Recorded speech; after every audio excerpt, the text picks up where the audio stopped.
네, 안녕하세요. 지금 여러분은 이지헌이라는 대학생을 보고 계십니다. 현재 경희대학교 디지털 콘텐츠 학과를 복학 중이고, 그리고 한 구독자 6만 정도 되는 작은 유튜브 채널을 하나 운영 중이에요. 그리고 특이한 게, 이과로 살아오다가 문과로 수능을 봐서 예체능 대학을 들어간, 좋게 말하면 만능 엔터테이너고, 나쁘게 말하자면은, 뭐, 넓고 얕은 이상한 지식풀을 가진 사람이겠죠. 뭐, 아무튼 만나서 반갑습니다. 그러니까 간단히 말하자면 괴짜 이미지가 좀 강했다고 보는 게 맞는 것 같아요. 과학상자라고 아세요? 지금도 아직도 하는지 모르겠는데 그거 있잖아요. 나사로 뭐 부품들 조립해가지고 투닥투닥 하는 그거.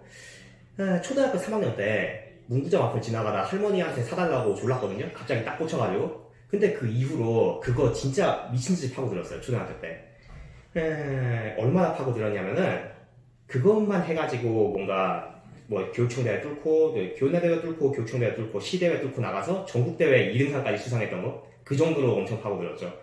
제 인생에서 아마 최초로 플래카드 붙었을 순간일 거예요. 그게 아마 최후일지도 모르겠지만 그건 넘어가고. 예.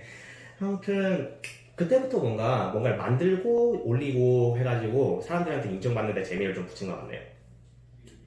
아무튼 아시다시피 이렇게 뭐 뚝딱뚝딱 되는 애들이 학교에서 뭐 딱히 유명한 사람일 수는 있어도 뭐 인기 있는 사람은 아니잖아요. 뭐 속칭 너드라고 하죠. 너드. 그냥 뭐 범생이들 몸 좋지도 않고 운동 잘하는 것도 아니고 뭐 끼가 엄청난 것도 아니고 그냥 뭐 특이한 거 하나 잘하는 놈들. 그런 애들이 뭐 학교에서 잘 나가나요? 아니죠. 뭐 저라고 다를 게 없었어요. 그냥 힘센 애들한테 타겟팅 당하고 그냥 눌려 살고 그런 게 일상이었으니까. 뭐 그래도 뭐 말하는 능력은 좀 있고 낯가림이 아예 없는 편이기도 해가지고 그냥 마음 맞는 친구들 여럿이서 몰려다니면서 뭐 중학교 때까지는 잘 지냈던 걸로 기억합니다. 그런데 한 가지 문제가 자사고를 들어갔거든요. 내가 문제는 자사고에 간 친구가 제 중학교에서 한 명도 없었던 거예요. 그래가지고 친구가 한 명도 없는데 저 혼자 들어가서 뭐 나름 친구 새로 만들고 잘 지내나 싶었는데 나중에 가니까 그게 사단을 만들더라고요. 마음 맞는 친구들하고 몰려다니는 저 같은 사람 특징이 뭔지 아세요? 그 친구들 그룹에서 뭔가 문제가 생겨가지고 그룹이 폭발하게 되면은 뭔가 사람이 무너져 버려요, 진짜로. 그런 비슷한 일이 있었다는 거죠. 그러니까 고등학교에서 제가 어울려 다니는 그룹에서 제가 사소한 실수를 하나 저질렀거든요. 별것도 아니었어요. 그냥 뭐 다음날에 뭐 약간 보상해주고 그럼 끝난 일? 그런데 그날 이후부터 뭔가 애들이 싸해지더라고요. 저한테 말도 안 걸고. 그때부터 뭔가 다른 애들한테 딱히 지지할 방법도 없다 보니까 그냥 저 무너져 버린 거예요. 그냥 가만히 그냥 넋 나간 상태로 출석만 꾸역꾸역 하면서 내가 잘못했겠구나. 그냥 뭐 조금 이렇게 계속 살다 보면은 어떻게든 뭐 용서해주지 않을까? 예전처럼 돌아갈 수 있지 않을까? 이런 막연한 생각 가지고 계속 학교 다닌 거죠. 근데 이게 아시죠? 꼬마들 생각보다 명확하다는 거. 뭐 고등학생들 예 끔찍합니다. 사실 제가 당했던 거예요. 타겟팅 당했던 거. 그러니까 어떤 놈이 저를 타겟에 딱 집어가지고 제가 실수를 했으니까 저를 집어서 야 저놈한테 말도 걸지 마. 이렇게 한 거죠. 왜냐하면은 그런 식으로 자기 그룹을 통제하는 게 자기 권력 늘릴 수 있으니까. 그런 놈한테 제가 하필 걸렸던 거고 나중에 들어보니까 다른 애들도 몇몇이서 돌아가면서 걸렸다고 하더라고요.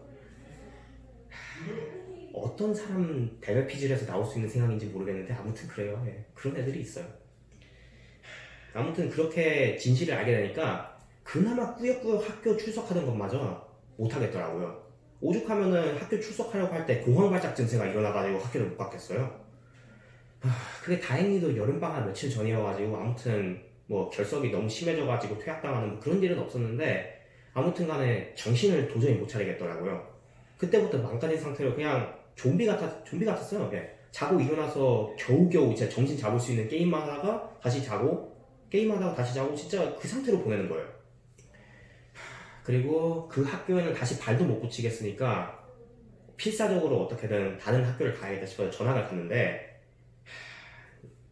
전학을 가서도 문제가 좀 있었어요. 그 얘기는 좀 나중에 할 것 같고 아무튼 간에 그러다가 사람이 망가져가는 걸 보고 있으면 특히 아들이나 딸이 망가져가는 거 보고 있으면 부모님 마음이 어떻겠어요? 그러다 보니까 보다 못해가지고 부모님이 어떻게 지원센터를 찾아가지고 저를 데리고 오셨거든요. 그런데 지원센터 대표님이 그렇게 학교가 암호 같으면 갈 필요가 없다. 또 뭐 잘하는 거 있는 것 같은데 그냥 이거 하면서 천천히 마음 추스리고 공부해보면 될 것 같다라고 하셨어요. 그래서 뭐 더 떨어질 때도 없는 것 같고 그냥 뭐 믿져야 본전이다 싶어가지고 여기 들어오게 됐네요. 일단 센터의 규칙이 이래요. 센터를 나가면서 상의해가지고 서로 할 거를 정하고 시간표대로 일과를 수행하자, 뭐 이런 게 센터 황금률이거든요. 일단 이게 마카님 멘탈을 추스리는데 상당히 많이 도움이 됐던 것 같아요. 아시다시피 학교나 학원 같은 데는 정해진 커리큘럼이 있다 보니까 학생들이 좋아하건 싫어하건 간에 그냥 밀어붙이거든요. 어쩔 수 없잖아요. 솔직히 말하자면 뭐 모두한테 가르쳐야 되다 보니까 그 어쩔 수 없다는 저도 이해는 하고 있습니다.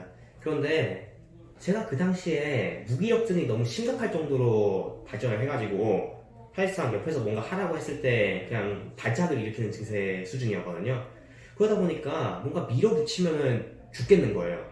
전학을 간 고등학교에서 조금 빡센 선생님이 있었는데 제가 멀쩡한 상황이었다면 그냥 뭐 학업을 제대로 했을 테니까 문제가 없을 테지만 제가 진짜 그렇게 무기력할 때다 보니까 그 선생님이 저승사자처럼 느껴지는 거예요. 진짜로 얼굴도 제대로 못 마주치겠고, 예, 진짜. 그래서 한 번은 그 선생님 수업 시간에 견디다 못해가지고 그냥 학교 그 초겨울 추운 옥상에 올라가서 웅크려 있다가 발견된 적이 있었어요. 뭐 저체온증 걸리기 일부 직전에. 그 정도로 뭔가 좀 심각했다고 봐야죠. 그런데 센터에 오고 나니까 나름 괜찮아지는 게 있었는 게, 왜냐하면은 제가 굳이 못하겠으면 할 필요가 없다 보니까 그냥 제가 할 수 있는 만큼만 조금씩 하면 되는 거잖아요. 그래서 그냥 그 정도만 계속 꾸준히 하면서 하다 보니까 조금씩 회복이 되더라고요. 뭔가 그래도 하니까요. 하고 뭐 되는 게 있으니까 뭐 멘탈이 조금씩 회복되는 거예요. 그렇게 멘탈이 좀 회복되다 보니까 조금씩 목표도 생겨나더라고요. 예를 들어가지고 내가 좋아하는 걸 하면서 살 수 있게 되자, 좋은 대학에 가자, 뭐 그런 거 있잖아요. 평범하지만 없었던 그런 목표들, 흐려졌던 목표들이라고 하는 게 맞겠네요. 아무튼 일단 뭐 멘탈이 회복되고 그렇게 목표도 생기고 나니까 뭐 앞으로 좀 걸어갈 수 있는 힘이 생기더라고요. 그리고 센터 직원분들이랑 뭐 대표님이 무신양원을 지원을 해주시니까 뭐 결국에는 뛰어갈 힘이 생기더라고요. 그래서 끝에는 뭐 결국에는 혼자서 걸을 수 있는 뭐 인간이 되었다, 약간 뭐 오글거리긴 하지만 뭐 그렇게 말하는 게 맞는 것 같습니다. 재수를 하고 경희대 합격한 다음에 성적표 받아들었을 때인 것 같아요. 이게 솔직히 말하자면은 조금 더 잘했으면은 솔직히 더 좋은 대학 노려볼만 했거든요. 매일 눈에 완전 힘 풀린 상태로 게임하고 잠자고 이런 것만 반복하는 좀비 같은 사람이 일단 최소한 사람 대접을 받을 정도까지 올라온 거잖아요. 이 정도면 뭐 충분히 좋은 결과 받은 거라고 생각해요. 아무튼 간에 일단 그렇게 수능이 끝나고 나서 센터 졸업생들 모두가 모여가지고 파티를 했거든요. 근데 거기서 센터 직원분들이랑 학생이 모두 적어준 롤링페이퍼라던가 아니면은 제가 과거에 썼었던 그 목표 관련했던 그런 서류 같은 것들 전부 다 보여주시는 거예요. 이런 것들 하나하나 읽어보면서 야, 내가 이렇게 생각했었구나, 저분들이 날 이렇게 생각해 주셨구나 하면서 헛되지 않게 살았구나, 이런 생각이 들더라고요. 말로는 좀 표현하기 힘들 것 같네요. 그냥 눈물 좀 났다고 해야 되나? 뭐 그 정도겠죠. 이 에피소드 진짜 많긴 한데 일단 기억에 진짜 남는 거라고 하면 한 두 개 정도 있어요. 일단 첫 번째는 진짜 웃긴데, 일단 제가 모의고사, 그러니까 수능이 몇 달 앞으로 다가오니까 얘 슬슬 좀 빡세게 해야겠다 싶어가지고 모의고사를 하루에 하나 통째로 제가 국어, 언어 영역부터 시작해가지고, 아니, 언어 영역이 아니라 국어 영역 이러잖아. 뭐 저 때도 국어 영역이네.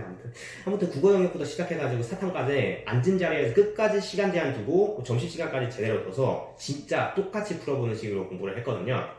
근데 이게 뭐 일주일에 하나 정도로 하면은 괜찮은데 하루에 하나씩 하나 보니까 뭐 두뇌가 야, 이 포도당 안 내놓으면 파업해버린다 하고 뭐 협박을 하는 거예요. 뭐 당연한 거죠, 어찌 보면은. 왜냐하면 아무리 퍼먹어도 살이 안 찔 정도로 칼로리 소모를 많이 했으니까. 네. 그래가지고 제가 그때 어떻게든 간에 당분 섭취를 해야겠다 싶어가지고 하루에 한 통씩, 그러니까 팝콘통 있잖아요, 거대한 거, 플라스틱 팝콘통, 거기다가 하루에 한 통씩 500g짜리 시리얼을 사서 꽉 부어놓고 이걸 하루에 퍼먹으면서 계속 모의고사를 풀었단 말이죠.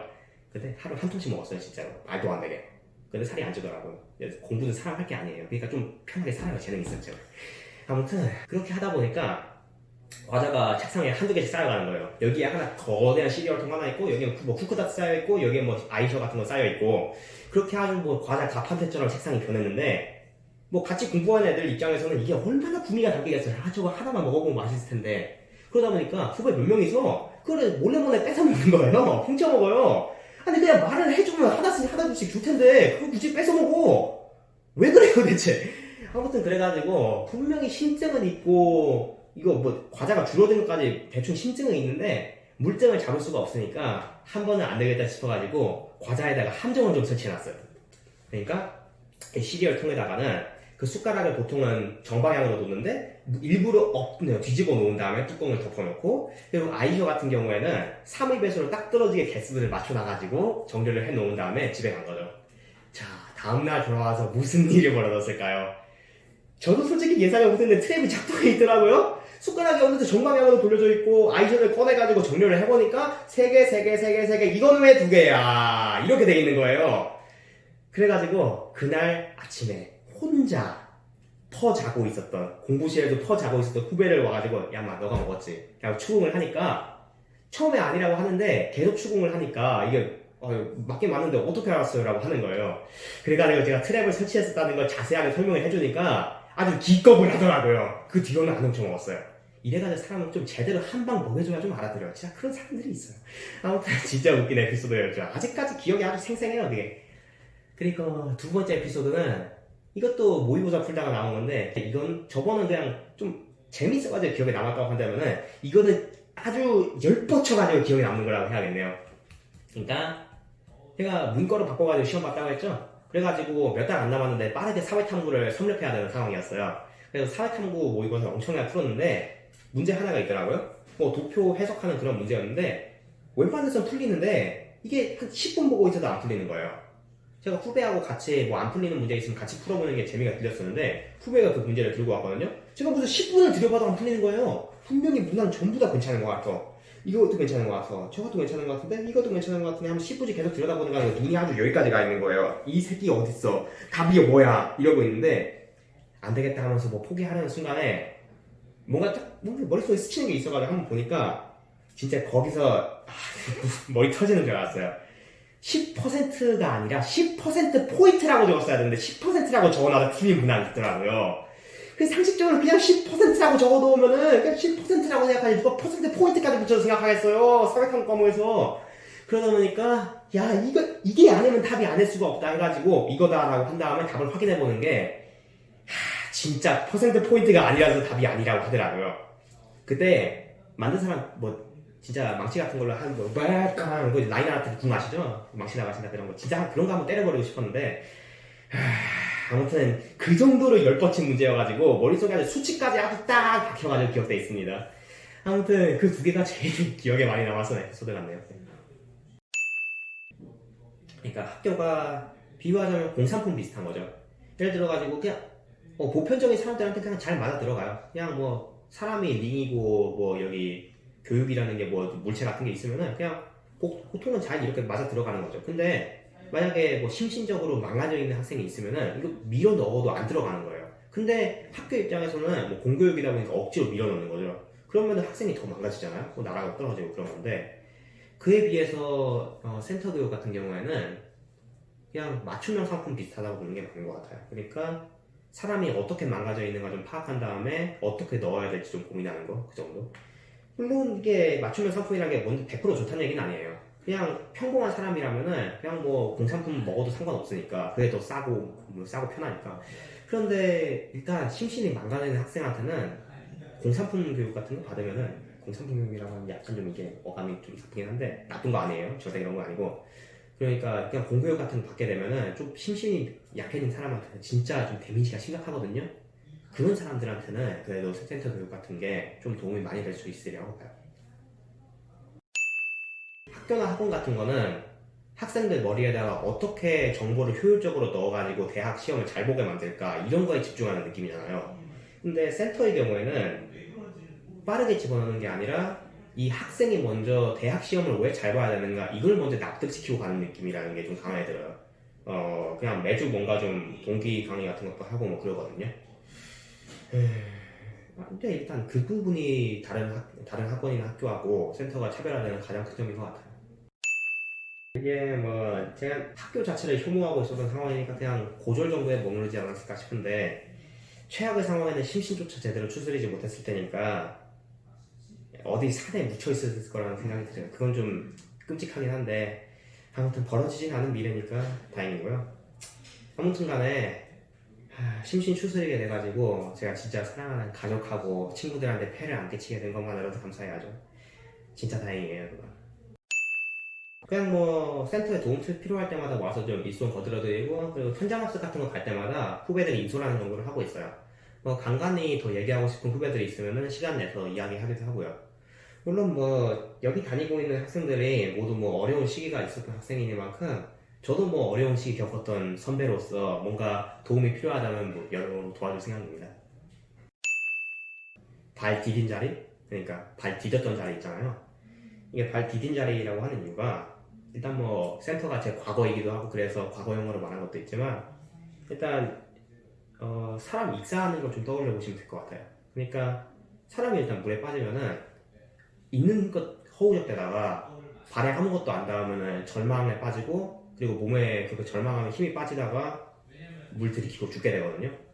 그런데 그렇게 정신 꺼져가기 일보 직전에서도 발에 갑자기 땀 같은 게 느껴지면은 그때 갑자기 눈 번쩍 떠지면서 살려고 발악을 하게 되거든요. 그게 인간이에요. 살고 싶으면은 진짜 끝까지 있는 힘껏 달려보는 거. 그런데 이게 비슷하죠. 왜냐하면은 제가 그렇게 의욕이 다 떨어져가지고 심각한 무기력증에 빠져 있을 때는 진짜 익사하고 있는 사람은 다를 게 없었어요. 그냥 수렁에서 뭐 발에 다 잡히는 것도 안 느껴지니까 그냥 계속 가라앉는 느낌? 그런데 운 좋게 뭐 센터에 들어오니까 목표가 생기고 앞으로 나아가고 그럴 수 있었잖아요. 그런 면에서는 물에 빠진 사람이 발에 잡히는 땅, 그렇기 때문에 발 디뎠던 자리, 이렇게 비유하는 게 저한테는 제일 맞지 않을까 이런 생각이 들어요. 상황이 진짜 참혹한 친구들이 많을 거예요. 저 정도는 비교도 못할 정도로 진짜 밑바닥으로 떨어져서 지금 앞에 진짜 아무것도 안 보이는 체력이 심한 뭐 그런 데로 빠진 친구들이 좀 있을 텐데, 저도 딱히 오랫동안 살아본 사람은 아니고 경험이 많은 것도 아닌데 일단 저도 그런 비슷한 기분을 느껴봤고 거기서 빠져나온 사람으로서 해줄 수 있는 조언이라면 이거 같아요. 일단은 자기가 뭘 좋아하는지 무엇에 열정을 느끼는지 좀 제대로 파악을 한 다음에 진짜 아무것도 안 보여봐도 그쪽으로 한 발자국씩이라도 조금씩 나아가보세요. 느리게라도. 혼자서 힘들면은 주변에 도움이라도 요청해보세요. 진짜로 세상에는 진짜 여러분을 도와줄 수 있는 사람이 어디에나 있어요. 어디에 한 명쯤은 언제나 어디에나 있어요. 그러니까 도움을 제발 요청해보시고, 그리고 뭐 그런 식으로 한 발자국씩 나가다 보면은 목표가 생기고 자신감이 붙고 조금씩 자존감이 들어갈 거거든요. 그거에 제대로 불을 붙이게 되면은 여러분 막을 수 있는 게 진짜 없을 거예요. 왜냐하면 사람은 한 번 불 붙으면 끝장을 보게 되어 있거든요. 여러분이 지금 얼마나 꺼져 있어 보이든 간에 다시 불탈 수 있어요. 여러분은 다시 불탈 수 있는 잠재력을 가지고 있으니까. 그러니까 이미 넘어져 있는 상태라고 포기하지 마세요. 넘어져서 포기하면 끝나는 거지 넘어졌다고 끝나는 게 아니거든요. 포기하기는 일입니다 진짜. 그게 어떤 상황이든지 포기하기는 일러요. 그러니까 건투를 빕니다 모두.